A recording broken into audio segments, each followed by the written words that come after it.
just tired of my lady.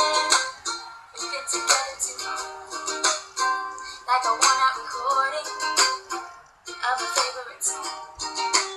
So while she lay there sleeping, I read the paper and in the personal columns there was this letter I wrote. If you like pina coladas, get caught in the rain. If you're not into yoga, if you have a brain, if you like making love at midnight in the dunes of the Cape, I'm the lady you look for. Write to me and escape.